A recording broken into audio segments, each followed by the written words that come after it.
కోటలో అనండి అనగా సంఘములో రెండే, ఒకటి శుద్ధీకరణ, రెండు అలంకరణ.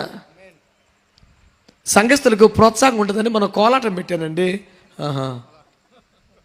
ఇంకేం పెడతావు నెక్స్ట్? నువ్వు చేసే పనులు ఏంటి ఆ చర్చిలో? మధ్యలో ఒక మంట వేసాడు, నీ కష్టాలు బాధలన్నీ కాగితాల మీద రాయమన్నాడు.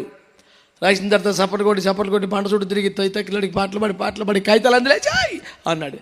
వేసేసాడు. ఏమైందంటే, ఈ కాగితం తగలినట్లే నీ కష్టాలన్నీ తగలడిపోతాయి, రక్తం ఇచ్చి వెళ్ళిపోయి ఇంటికి వెళ్ళిపో అన్నాడు. ఈడి సైతాన్ యొక్క సొంత ఏజెంట్. ఈడు ప్రభున్న నన్ను పైకెత్తు నేను ఆకర్షిస్తానన్నాడా. ఎవరు ఆకర్షించాలి? మన పథకాల, మన కొరియోగ్రఫీలా, మన డాన్సులా, లైట్లు వేసి పొగేసి స్టేజ్ మీద ఆడవాళ్ళని మొగలు నుంచోబెట్టి పనికి మళ్ళీ తైతెక్కలాడెత్తవా? పిష్టి బుద్ధులు నువ్వును. ఎట్లా నువ్వు చేసేది ఇక్కడ పని? ఇది పరిశుద్ధ దేవుని సంఘం. సూచన కోట్లో రెండే ఉంటాయి, ఒకటి శుద్ధీకరణ, రెండు అలంకరణ. ఇన్ని కమిటీలు లేవు, ఇన్ని గొడవలు లేవు, ఇంత అల్లరి లేదు, ఇన్ని లెక్కలు, ఇన్ని డొక్కలు, ఇన్ని పదవులు, ఇన్ని రాజ్యాలు లేవు. నయోమి ఏమని తెలుసా? నీవు కనబడకపోవుటే మంచిదే. తీర్థయాత్రల భక్తుల్లాగా ఈ చర్చి నుంచి ఆ చర్చి తిరగబాకట. చాలా మంది మంచి దైవజనులు కలిగి ఉంటారు, మంచి సంఘాలకు వెళుతూ ఉంటారు, కానీ ఆ దైవజనుడితో కలిసిన ఆత్మీయ అనుభవాలు ఏమన్నా? కలిసిపోవటం అంటే అది చర్చికి రావడం పోవడం కాదు. దైవజనుడితో కలిసి ప్రయాణం చేయాలా, సువార్తలో పాలు పొందాలా, పరిచర్యలో పాలు పొందాలా, సమర్పణ భారాన్ని భుజానికి ఎత్తుకోవాలా. బేతేలైనా రెడీ, గిల్గాలనే రెడీ, ఎరుకైనా రెడీ, యోర్దాన రెడీ, నేను నిన్ను విడువను. అది కదా కలిసిపోవటం అంటే. ఎవరైనా రాణి అవ్వాలంటే, పెళ్లి కుమార్తె అవ్వాలంటే, రాజు ఎదురుకు రావాల్సిన ఒక దినమునకు సిద్ధపడాలంటే కనీసం 12 మాసములు సూచన కోటలో ఉండి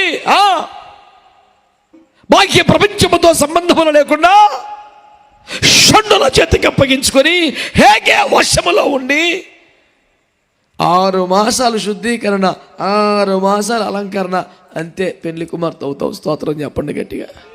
కోటలో అనండి అనగా సంఘములో రెండే, ఒకటి శుద్ధీకరణ, రెండు అలంకరణ. సంఘస్థులకు ప్రోత్సాహం ఉంటుందని మనం కోలాటం పెట్టానండి. ఇంకేం పెడతావు నెక్స్ట్? ఈ లేనిపోని పెద్దలాటకం ఎందుకరా నీకు? అంత్యాక్షరి పేరు మీద పెట్టేది ఎటో పోయింది అన్నాడు. మిగతాయన్ని నువ్వు చేసే పనులు ఏంటి ఆ చర్చిలో? మధ్యలో ఒక మంట వేసాడు, నీ కష్టాలు బాధలన్నీ కాగితాల మీద రాయమన్నాడు. రాసిన తర్వాత చప్పటి కొట్టి పంట చుట్టూ తిరిగి తైతకిలాడికి పాటలు పాడి కాగితాలు అందులేచాయి అన్నాడు. వేసేసాడు. ఏమైందంటే, ఈ కాగితం తగలినట్లే నీ కష్టాలన్నీ తగలడిపోతాయి, రక్తం ఇచ్చి వెళ్ళిపోయి ఇంటికి వెళ్ళిపో అన్నాడు. నేను అడిగా, ఏంట్రా ఈ పనులు? మధ్యలో మంట ఎత్తమేంట్రా, చుట్టూ తైతక్కలు అర్థమేంట్రా, కష్టాలు కాగితం మీద రాసి అందులో ఎత్తం ఏంట్రా నీ గొడవ ఏంటంటే, అన్న ఏదో ఒక యాక్టివిటీ పెట్టకపోతే చర్చికి జనం రావట్లేదు అన్నా. ఈడి సైతాన్ యొక్క సొంత ఏజెంట్. ఈడు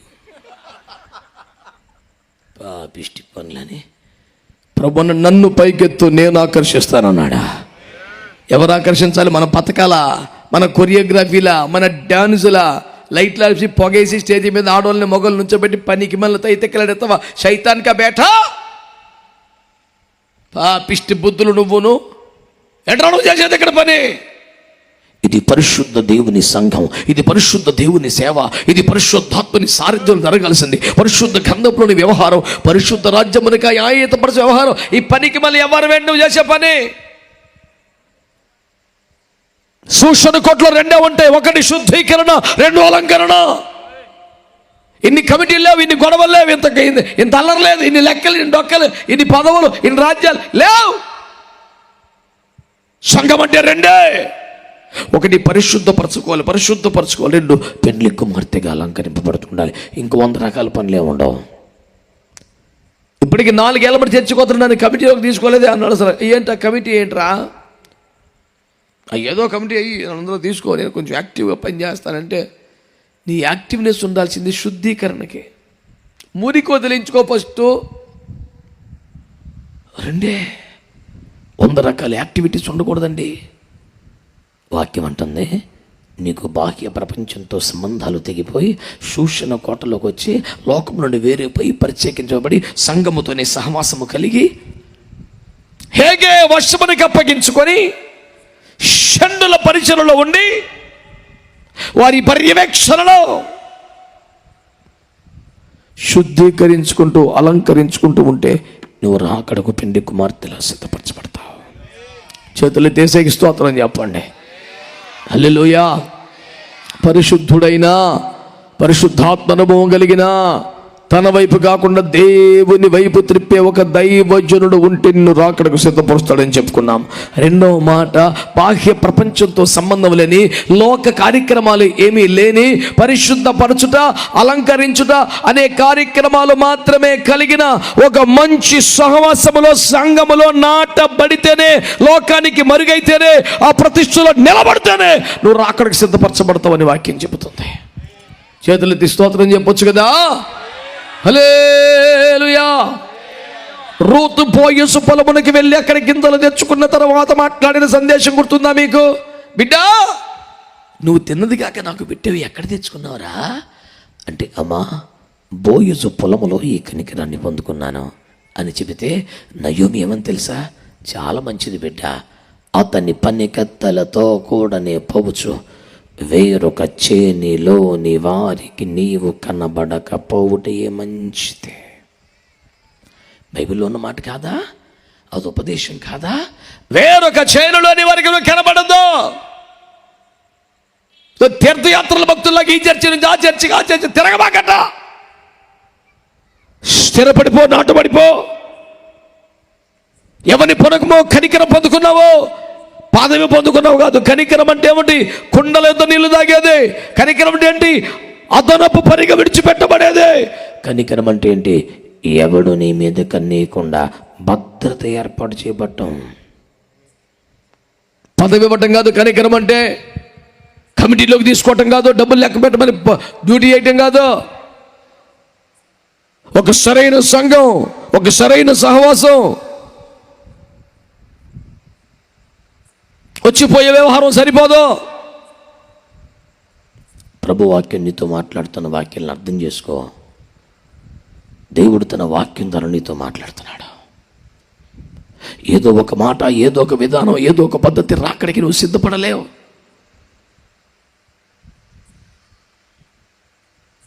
ఆ ప్రత్యేకతలో ఉండగలగాలి, ఆ కోటలో ఉండిపోగలగాలి. ఒక మంచి సంఘములో సహవాసం ఉంటే రాకడ సిద్ధపరచబడతావు. మూడో మాట మీకు జ్ఞాపకం చేస్తాను వెళ్ళారా. మూడో మాట జ్ఞాపకం చేస్తాను. యెహెజ్కేలు గ్రంథం 38వ అధ్యాయం 7వ వచనం. నీవు సిద్ధముగా ఉండుము, నీవు సిద్ధపడి నీతో కూడా కలిసిన సమూహం అంతటినీ సిద్ధపరచుము. ఒక మంచి దైవజనుడు ఉండాలి అనుకున్నాం, ఒక మంచి సంఘం ఉండాలి అనుకున్నాం. మూడో మాట ఏంటంటే, నీతో కలిసిన సమూహమును సిద్ధపరచు అనండి. అనండి గట్టిగా.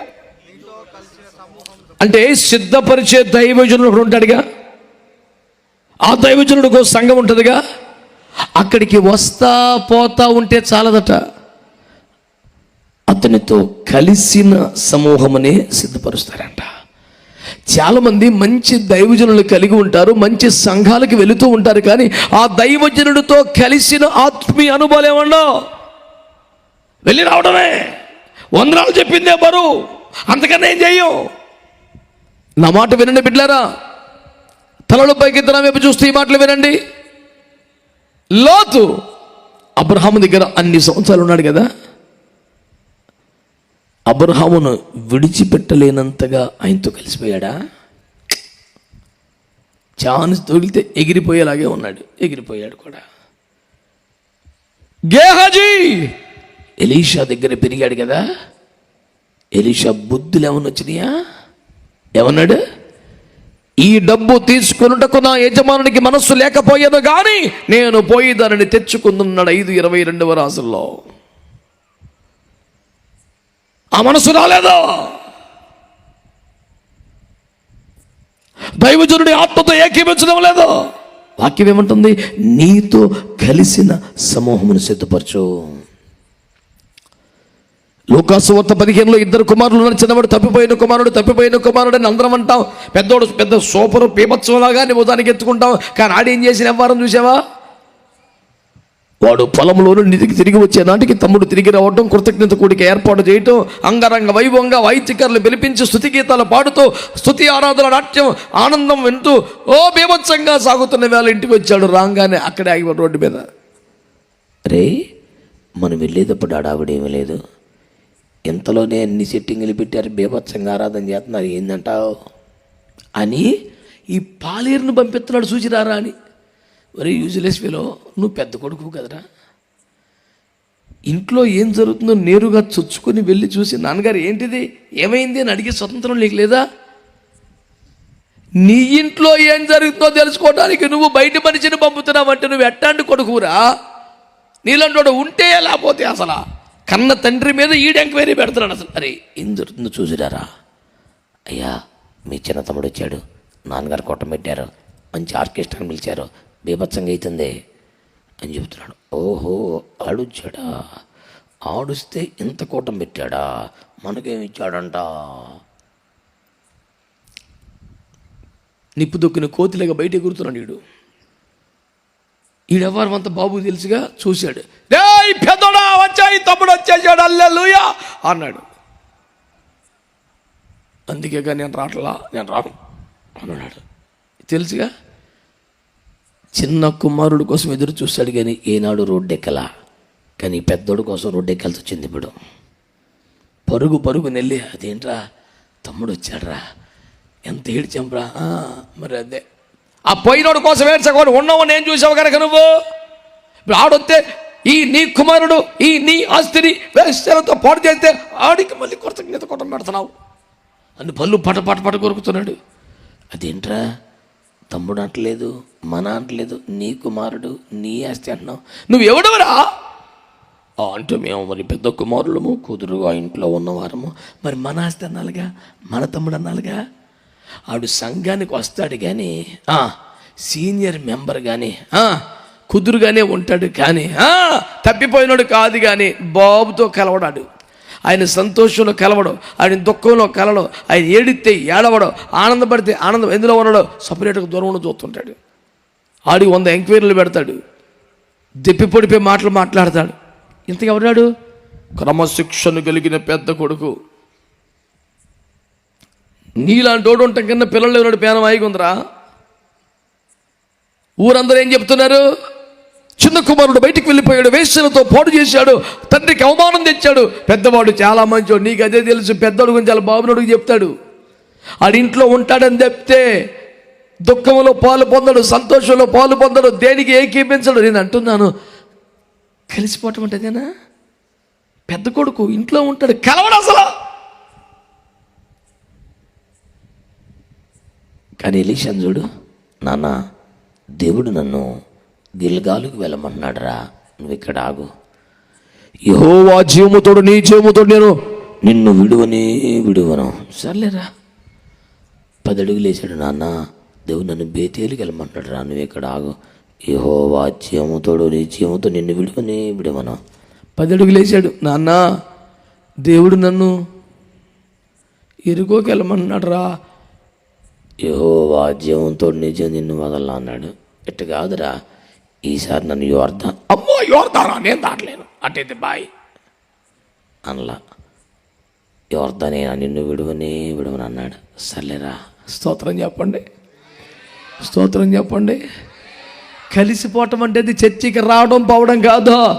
దైవజనుడితో కలిసి ప్రయాణం చేయాలా, సువార్తలో పాలు పొందాలా, పరిచర్లో పాలు పొందాలా, సమర్పణ భారాన్ని భుజానికి ఎత్తుకోవాలా. బేతేలైనా రెడీ, గిల్గాలైనా రెడీ, ఎరుకైనా రెడీ, యోర్దాను రెడీ, నేను నిన్ను విడువను. అది కదా కలిసిపోవటం అంటే. చర్చికి రావడం మీద ఉపకారం చేసిన పిల్లల పిత్తి ఆడ తెచ్చేది. ఇంకా 10 ఏళ్ళ మాట వస్తున్నా, అసలు నా అంత క్రమశిక్షణ వచ్చిన వాళ్ళు ఏం ఫోటో పెట్టుకొని రోజున ఏం చేయాలా? నేను దేవుని సందుకు వస్తాను, నువ్వు వస్తాను, మన అందరం కలిసి రాకడ సిద్ధపడతాను. ఇందో మెహర్బానీ ఏమిట్రా?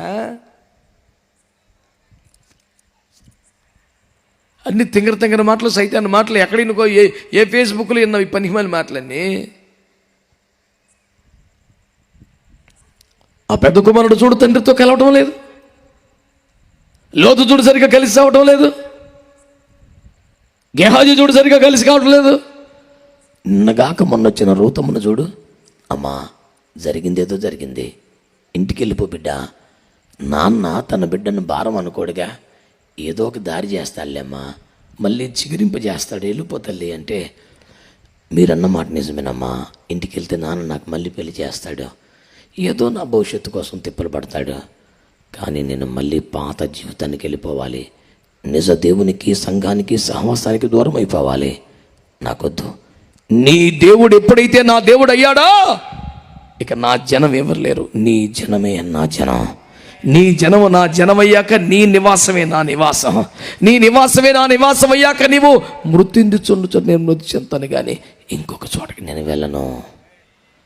చర్చికి రావటమే తప్ప కుదురుగా అయ్యా ఇక సహవాసంలో స్థిరపడతానయ్యా, ఇక నేను బయటికి వెళ్ళనయ్యా, ఇంకెక్కడికి వెళ్ళనయ్యా, అంతవరకు నమ్మకంగా ఉంటానయ్యా అనే తీర్మానం ఉందా? ఆ మొక్క పాస్టర్ గారికి ఎప్పుడైనా చెప్పావా? ఎందుకు ఇంత చెప్తున్నాను నేను? నీతో కలిసిన సమూహమునే సిద్ధపరచు అని వాక్యంలో ఉంది. వచ్చిపోయినంత మాత్రం రాకడ సిద్ధమవడం, దైవజనులతో కలిసిపోవాలి. ఆమేనండి, ఆమేన్, ఆమేన్. ఎరుకో దగ్గర యెహోషువ చెబుతున్నాడు, మీరు యాజకులు లేవీలతో కలిసి మీరు కేకలు వేయాలి, కలిసి స్తుతించాలి. 2వ దినవృత్తాంతాల్లో మాట్లాడుతున్నాడు 20వ అధ్యాయంలో, మీరు కలిసి ప్రార్థన చేయాలి.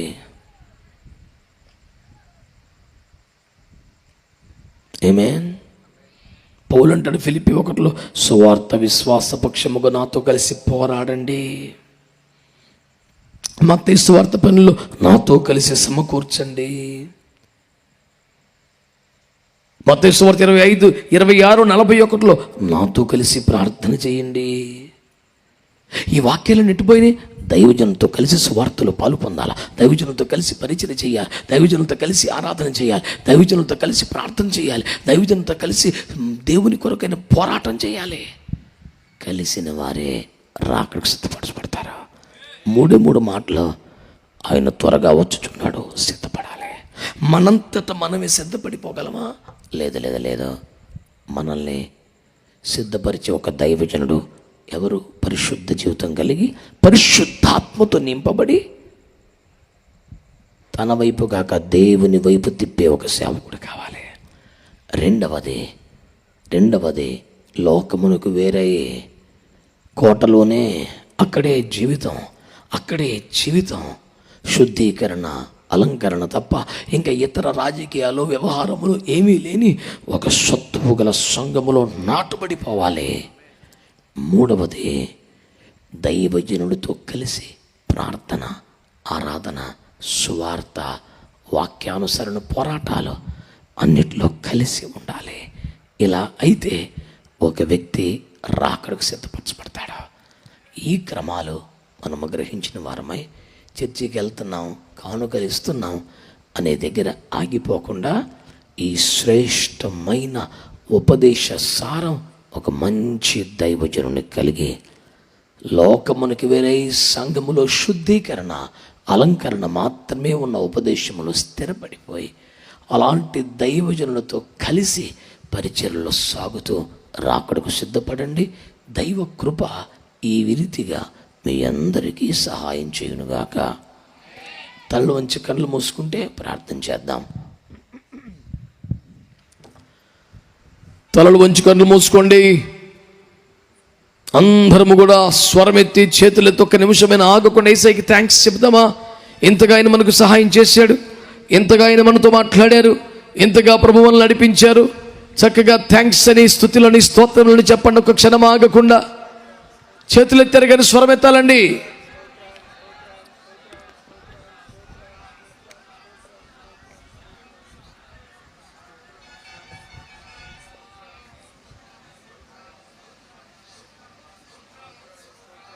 ఇంతమంది చేతులు ఎత్తారు కానీ స్వరాలు ఇవ్వండి. అమ్మా అయినారా చెప్పండి. ఈరోజు దేవుని వాక్యము నీతో నాతో సూటిగా మాట్లాడుచున్నది. ఎవరు సిద్ధపరచబడతారు రాకడికి?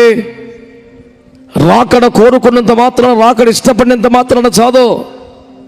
నిన్ను సిద్ధపరిచే వాళ్ళు కావాలి.